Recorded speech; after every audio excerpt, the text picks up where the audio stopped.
فیلم اوپنهایمر کریستوفر نولان از یک کتاب اقتباس شده به اسم پرومته آمریکایی. پرومته کیه و چرا رابرت اوپنهایمر به پرومته آمریکایی تشبیه شده؟ داستان پرومته یک داستان بسیار جذاب و بسیار کهنه.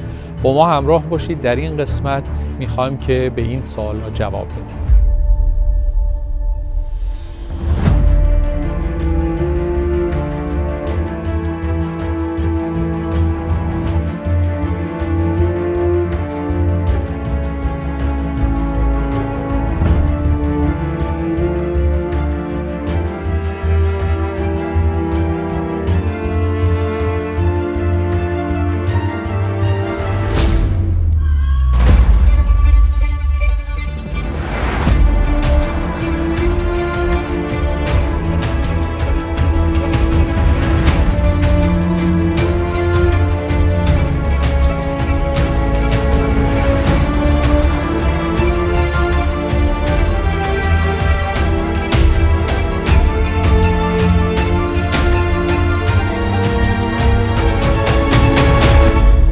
پرومته یا پرومتئوس از خدایان یونانیه و ما اگر اسمش رو شنیده باشیم احتمالاً از آثار آیسوخولوسه.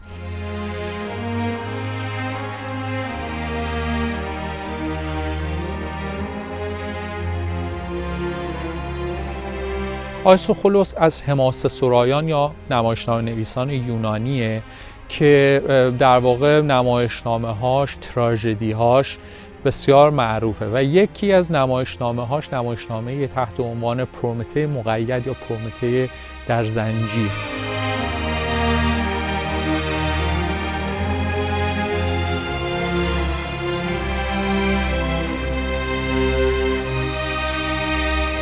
اما خود داستان یا اساساً این اسطوره پرومتئوس یک مقدار قدیمی تره و در آثار پیش از آیسوخولوس هم به اون اشاره شده. پرومته در دنیای خدایان هومر ظاهر نمیشه، بلکه قدیمی ترین نسخه باقی مونده از این اسطوره در آثار شاعر حماسی هزیود یافت میشه که در اواخر قرن هشتم قبل از میلاد نوشته شده. هزیود شاعر یونانی و سراینده مشهورترین منظومه تبارنامه خدایان بوده که پس از هومر تقریباً محبوب ترین شاعر کلاسیسیسم یونان محسوب میشه. پرومته از خدایان تیتان یونانیه و در واقع زیر نظر زئوس پدر خدایان کار میکنه. داستان زئوس و اصلا خدایان تیتان رو میتونیم توی یک داستان جداگانه‌ای تعریف بکنیم. اساسا اینکه چطور زئوس تبدیل میشه به پدر خدایان، اون نبرد بزرگ تیتان ها رو میتونیم تعریف بکنیم. اما الان اجازه بدیم فقط به همین بسنده بکنیم که بدونیم زئوس پدر خدایان در واقع حکمران اصلی قلمرو خدایانه.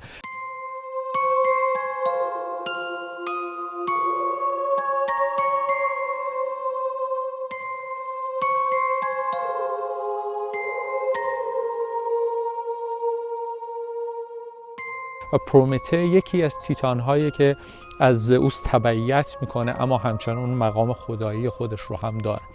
در واقع اسم پرومتئوس به معنای پیش اندیشه، به معنای کسی که قبل از انجام کار اندیشه میکنه یا یک جورهایی به معنی آینده نگر هم میشه ترجمهش کرد. این نکته مهمیه چون در ورژن هایی از داستان نقش بازی میکنه این عنوانی که پرومته داره. داستان پرومته به این شکل تعریف شده که پرومته مسئول فانیان یا در واقع میرندگان یا انسان ها، در واقع اشاره به نوع بشر داره.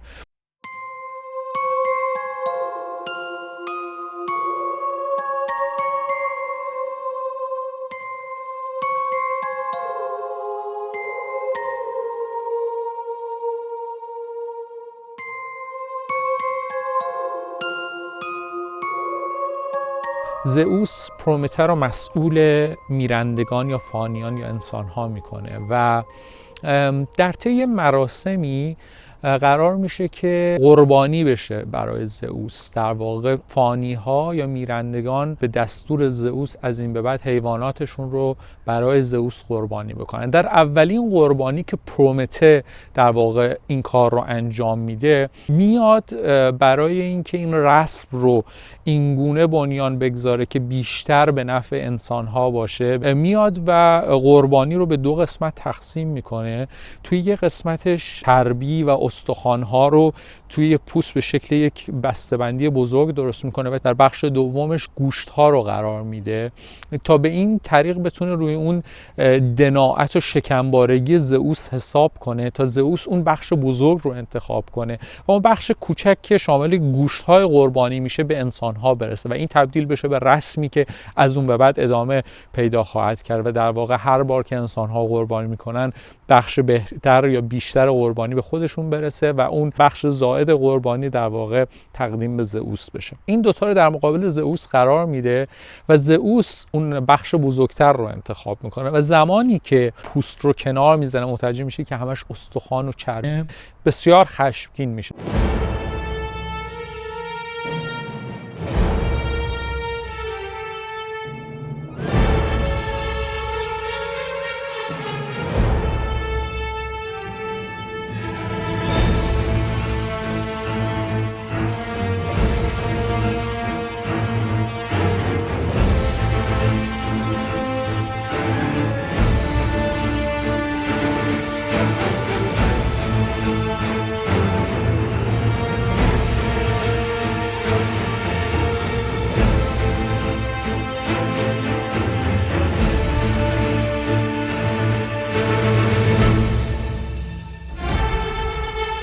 و برای اینکه فانیان رو مجازات بکنه دستور میده که آتش رو از فانیان بگیرن و در واقع آتش رو که به عنوان یک قدرت، یک موهبت بوده در اختیار فانی ها و انسان ها قرار ندن.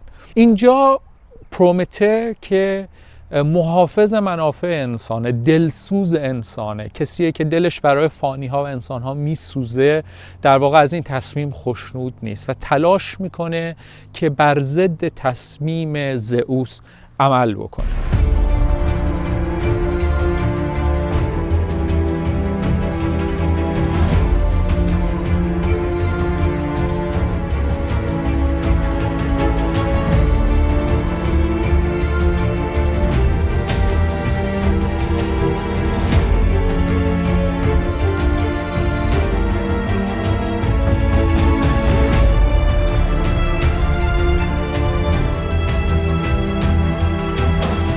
نکته که باید اشاره بکنیم اینه که پرومته عاشق آتنا دختر زئوس هم هست و رابطه این دو نفر و این عشقشون هم در ادامه داستان نقش بازی میکنه. اشاره کردیم که حکم زئوس این بود که آتش رو از فانیان و از انسانها دریغ بکنه. اینجا اونجایی که دوباره پرومته به نفع انسانها، به نفع فانیان وارد عمل میشه و تصمیم میگیره که با کمک آتنا به کوه المپیا یا المپوس بره و از بالای کوه المپیا و از چرخ خورشید چند اخگر آتش بدزده و در ساقه یک گیاه قایم بکنه و دوباره برای انسانها بیاره و این رو در اختیار اونها قرار بده و آتش رو به انسانها بده.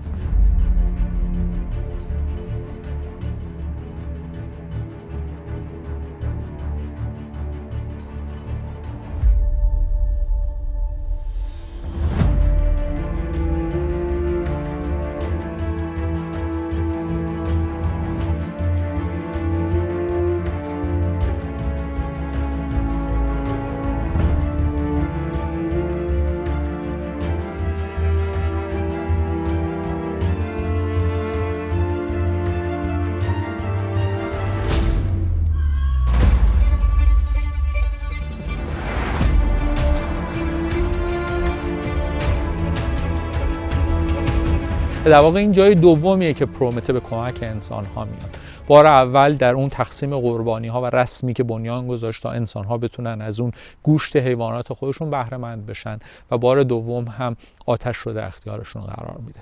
طبیعتا وقتی زئوس متوجه این داستان میشه بسیار خشمگین میشه و دستور میده که پرومته رو به زنجیر بکشن. در واقع پرومته رو در کوههای قفقاز به یک ستون سنگی به زنجیر میکنن و دستور میده که یک عقاب هر روز بیاد و در واقع شکم پرومته رو پاره بکنه و جگر اون رو بخوره و روز دیگه دوباره این جگر از نو رشد بکنه، زخم ترمیم بشه و روز دیگه دوباره عقاب بیاد و دوباره هر روز این داستان تکرار بشه. و این رنج و عذابیه که پرومته تحمل میکنه در قبال لطفی که به فانیان انجام داده بود.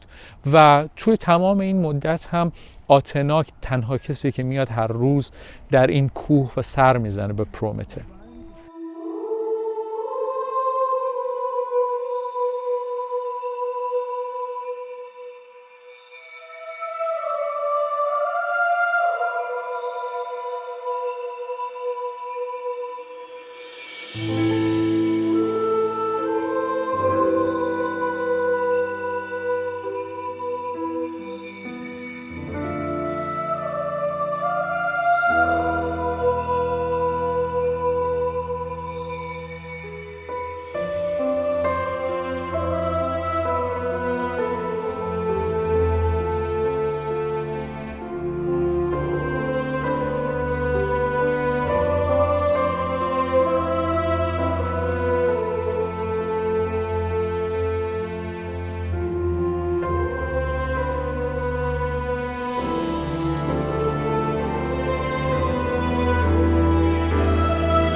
اگر تا اینجا با ما همراه بودین میخوام ازتون خواهش بکنم که حتما گلنز چنل رو سابسکرایب کنید و این ویدیو رو لایک کنید و نظراتتون رو برامون بنویسید. نظرات شما برای ادامه راهمون خیلی مهمه. زئوس پدر خدایان تنها به انتقام گرفتن از پرومته راضی نیست، بلکه میخواد از فانی ها و از انسان ها هم انتقام بگیره و اینجا جاییه که برادر پرومته وارد داستان میشه. پرومته یک برادری داره به اسم اپیمته یا اپیمتئوس که عنوان این خدا یا این تیتان به معنی نادانه، میشه به نادان ترجمهش کرد. و پیش از اون پرومته بارها به اون توصیه کرده که در رابطش با زئوس محتاط باشه، به خاطر اینکه زئوس هیله‌گره و ممکنه اونو فریب بده و سعی کنه که اجتناب کنه از گوش دادن به حرفای زئوس. و زئوس برای اینکه بتونه اپیمته رو وارد داستان بکنه و از اون کمک بگیره برای عذاب دادن انسان‌ها و فانیان، دستور میده که یک موجود جدیدی خلق بشه به اسم پاندورا. در واقع اینجا جاییه که یک موجود مؤنث خلق میشه که در واقع تای مؤنث انسان هاست. تا پیش از اون جنس مذکر بوده که به عنوان فانی ها شناخته می شده و به بقیه تیتان ها دستور میده که هر کدوم یک موهبتی رو در درون این به اصطلاح موجود جدیدی که توسط زئوس خلق شده قرار بدن و اون رو به شکل یک دوشیزه زیبای همه چیز تمام و در عین حال فریبکار یا بسیار کنجکاو اون رو می آفرینه و اون رو در مقابل اپیمته قرار میده و اپیمته یک دل نه صد دل عاشق پاندورا میشه.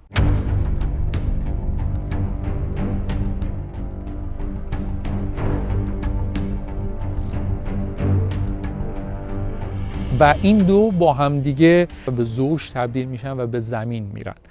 پیش از اون انسان‌ها و فانیان در سعادت و کمال زندگی می‌کردن، به خاطر اینکه تمامی رنج‌ها، آمال و بیماری‌ها در درون یک جعبه که حالا به اسم جعبه پاندورا هم معروفه قرار گرفته و در اون بسته است و در اون باز نمیشه و اینجا جاییه که پاندورا به دلیل کنجکاوی بیش از حدش سراغ این جعبه میره و در این جعبه رو باز میکنه و اونجاست که از درون این جعبه بیماری ها، مصیبت ها و رنج بسیاری برای انسان به ارمغان میاد و در واقع باز کردن این جعبه مصادف با پایان سعادت انسان هاست و در واقع مبتلا شدن اونها به رنج ها، بیماری ها نظیر طاعون، به صفات بد نظیر دروغ و حیله‌گری و چیزهای دیگه است و در واقع این سرآغاز رنج بشریته و این عذابیه که زئوس برای فانیان در نظر گرفته.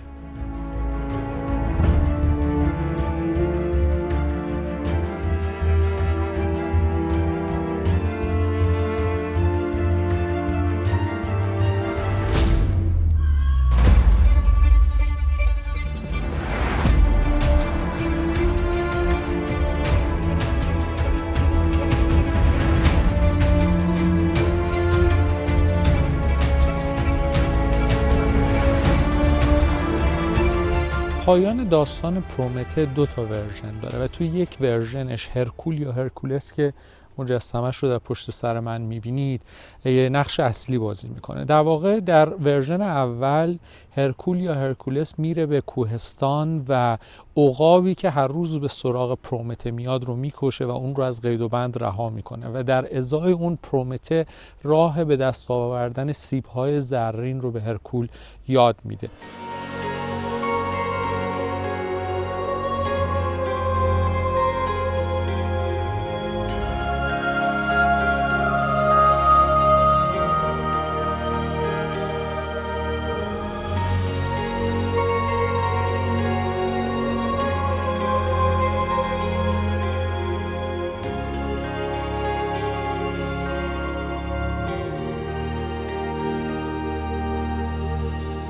در ورژن دیگه اینطوریه که زئوس در واقع همیشه نگران از سرنگون شدنش و میدونه که یک پیشگویی در این زمینه وجود داره و میدونه که پرومته با به اصطلاح با اون نقشش، با اون معنی اسمش که در واقع پیش آگاهی داره، به این پیشگویی آگاهه، ولی در واقع پرومته که در زنجیره فاش نمیکنه این که چه پیشگویی وجود داره، چه خطری برای زئوس وجود داره، ولی به گوش اون میرسونه که میدونه داستان چیه و در ازای رها شدن خودش و در ازای به اصطلاح جبران مافات حاضر میشه که به زئوس بگه که چیه و داستانی که زئوس عاشق یک به اصطلاح خدایگان زیبا شده و در واقع پرومته میدونه که اگر با هم ازدواج کنن بچه‌ای به دنیا خواهد آمد، پسری به دنیا خواهد آمد که از زئوس قوی‌تر خواهد بود و بر ضد خدای پدر و بر ضد پدر خواهد شورید و اون رو در واقع سرنگون خواهد کرد و خودش بر جایگاه خدای خدایان یا پدر خدایان تکیه خواهد زد. و در از افشای این داستان در واقع برای تشکر زئوس پرومته رو یاد میکنه و در واقع جبران مافات میکنه و تمامی اون ویژگی‌های خدایی و تایتان بودن رو دوباره بهش برمیگرده.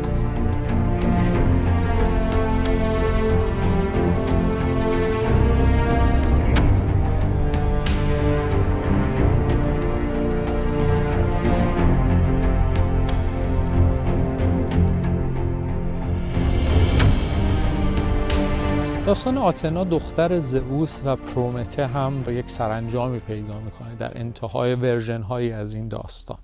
در واقع آتنا باکره‌ایه که انگار در سرشتش و در سرنوشتش این گونه است که هیچ موقع نباید ازدواج کنه، اما این عشقش به پرومته وجود داره و پرومته بعد از آزادیش از زئوس خواهش میکنه که اجازه بده با آتنا با همدیگه زندگی بکنن، اما هیچگاه آمیزشی نداشته باشن و همخوابگی نداشته باشن، از این ازدواج هیچ وقت فرزندی تولید نشه و زئوس هم با اون موافقت میکنه و این دو به همدیگه میرسن اما هیچ موقع با همدیگه آمیزشی ندارن و یه جورایی بعد از اون نماد یک نوع عشق یا وصال ناکام میشه، عشق پرومته و آتنا به همدیگه.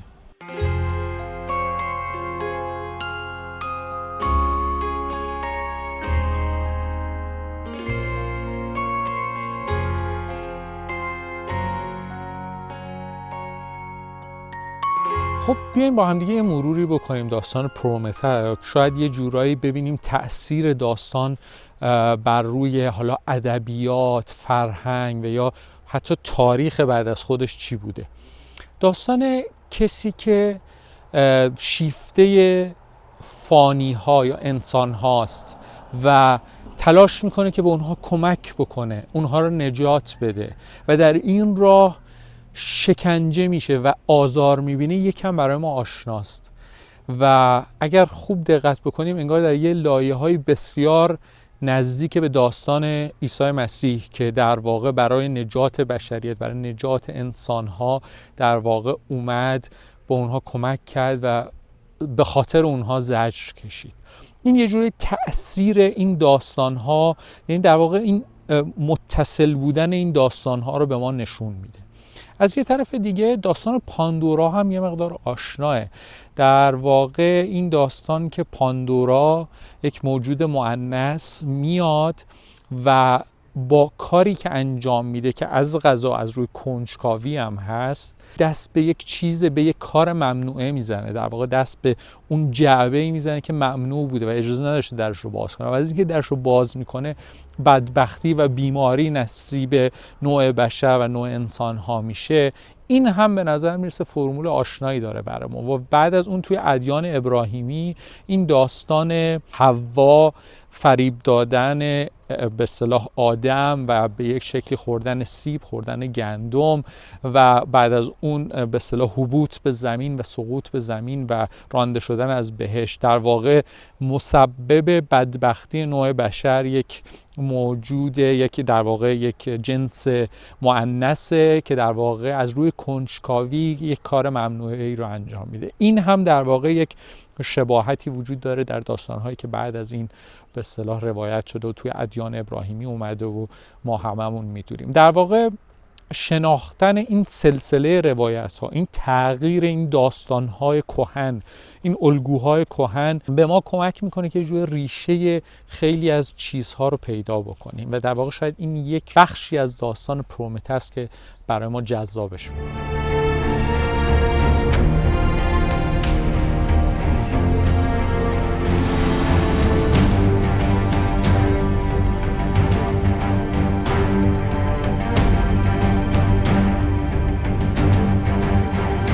حالا که داستان پرومته رو شنیدیم، میتونیم تحلیل بکنیم که اساساً چرا رابرت اوپنهایمر به پرومته آمریکایی تشبیه شده. پرومته آتش رو برای انسان‌ها آورد. در واقع آتش هم به شکل ظاهریش، هم به معنای یک نوع قدرت، یک نوع به اصطلاح توانایی مافوق بشری در اختیار بشر قرار گرفت و رابرت اوپنهایمر هم بمب اتم رو که در واقع اینجا معادل سازی شده با آتش در اختیار آمریکایی ها قرار داد. از یک جنبه دیگه رنجی که خود رابرت اوپنهایمر بعد از اختراع بمب اتم کشید هم در واقع اینجا شبیه سازی شده با زجری که پرومته کشید بعد از اینکه آتش رو در اختیار انسان‌ها قرار داد. شاید الان با دونستن این تشبیهات، با دونستن داستان پرومته متوجه این وجه تسمیه بشیم و شاید اگر یک بار دیگه فیلم نولان اوپنهایمر رو نگاه بکنید با دونستن این وجهش بیشتر ازش لذت ببرید. اینجا پایان روایت گلنز چنل از پرومته و داستان اون و همچنین ارتباطش با رابرت اوپنهایمر و آخرین فیلم کریستوفر نولانه. اگر به داستان خدایان یونانی علاقه‌مندین حتما برامون بنویسید تا به سراغ این تیتان ها بریم و داستان اونها رو از ابتدا و بر اساس منابع باستانی براتون تعریف کنیم. ممنونم که با ما همراه بودید. خدا نگهدار.